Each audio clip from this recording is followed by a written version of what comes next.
If you think the Prius owns the hybrid category, what about the Corolla? This thing owned the compact econo car category way before we ever heard of a Civic. Let's see if Toyota still has it as we drive the 2014 Corolla LE Eco and check the tech. Now spot a 14 Corolla easily. Just open your eyes and look at it. It doesn't look at all like the outgoing generation. Every panel, every detail's heavily revised. Here's a spotter's trick though. Look for LED low beam headlamps. They're standard on all the 14s, which I believe is a first for any affordable car. Now if you want to tell an Eco from a non-Eco, forget it. There's no real clear visual cue. Little difference in the chin, but not much. Let's get inside. Now inside, Toyota's done something at least different.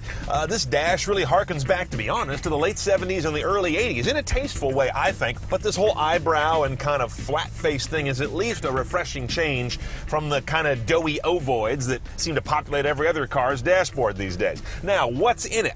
Here's the star of the show. You have an LCD touch head unit in either a standard or premium configuration we'll get to in a minute. 6 inches of touchscreen is not a lot. And when you're here on the home screen like I have, and you've split it 3 ways, 1, 2, 3, everything gets real small. Upper left corner in this case, I've got my entertainment settings going. Lower left, those are phone settings. And on the right, there's the map peeking through. Now, of course, these will come full screen as you go to any one of the actual functions. I like this about the Toyota interface. They put all the audio together under audio. If I go to my navigation system, I get there via apps. Perfectly functional, a tad slow on the uptake, but not bad. And as you can see, it's micro SD based.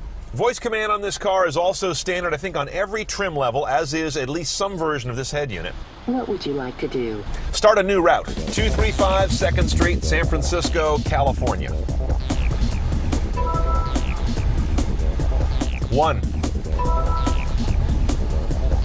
I heard 235 2nd Street, San Francisco, California. Is that correct? As you can see, the voice system is very good at comprehension, dog slow at doing it, so it's a mixed bag, but it's nice to have it. When you get into these apps here that are part of the Entune suite, it's a mixed bag of whether and how well voice command works with them. And the array has not changed. We've seen these before, and they're still in there, but it's nice to have them base on every Corolla. Now, if you get the premium package, it upgrades to have HD radio, satellite radio, Grace Note database for your sources, and a couple of interesting features I haven't seen before. Check this out. When I go to AM or FM radio and I pull open this little slide-over tray on the right, this is a 20-minute buffer. So if you press live, you're in real time. Or if you want to skip back, you can skip back to various marks using these buttons. Here's another one, under traffic. So here's a traffic map, but if I hit this slider down here, I can get predicted traffic over the next 45 minutes. You've also got a weather overlay on the map if you'd like. And you've got the option for some pretty rich text messaging support, up to including a vehicle SIG for outgoing messages. Rear camera on all these Corollas, I understand to be standard. That's also a nice feature given the price point of these cars. It doesn't have any predictive direction technology. It merely shows you zones and it comes on, and that's about all it does. Also nice, automatic temperature control, single zone, is standard on all these cars as well. And to go along with climate, thank you, we've got mechanical seat heater buttons. I like those because when they're on, they stay on.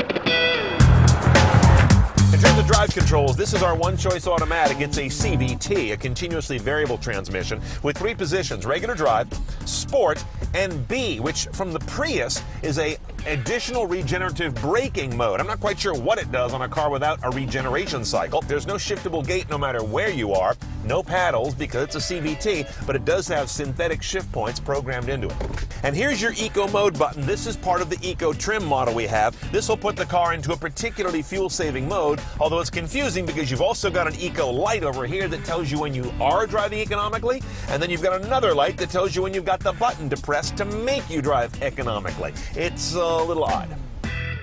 Now, one of the most interesting innovations on the new Corolla is kind of a magic trick.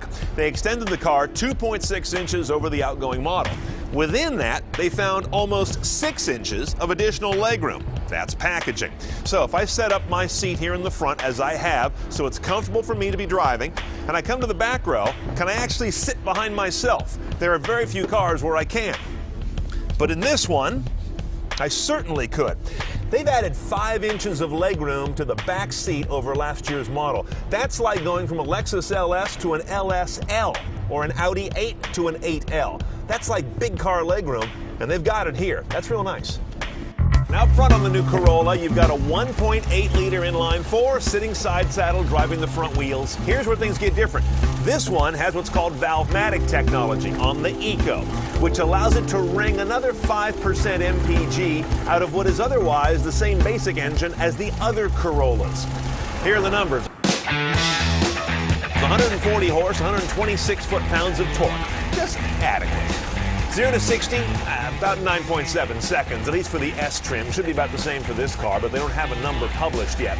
Now, the MPG is the key. 30 city, 42 highway, if you get the real stripper model that has the steel wheels. We have an upgraded car with bigger alloys, and that drops it to 30 city, 40 highway. Still really good numbers. And this car weighs about 2,800 pounds. Not a whole lot on the hoof. That certainly helps the efficiency. Let's go for a ride, see how it all works together.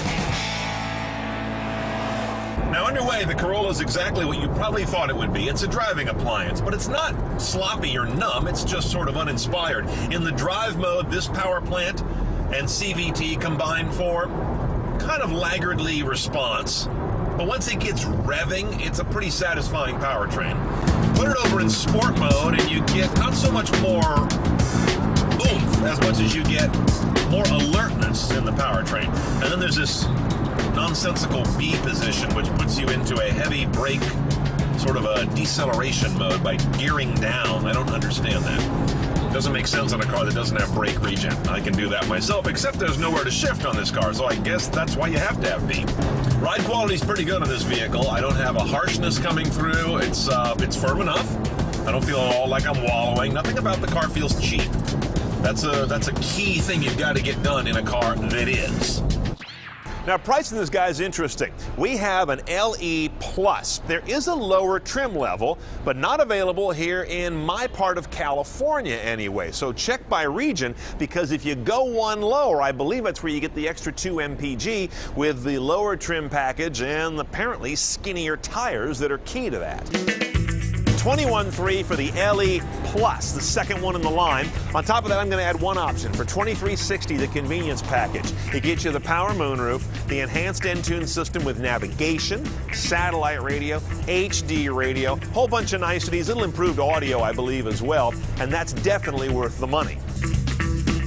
So all in, you're under $24,000 for a car that has no significant downsides as nice transportation. Not a driver's car, but it's a nice car for everyday living because of what they've done by stretching that floor pan, putting it to use in the back seats, and doing a very credible job on a small but packed central head unit.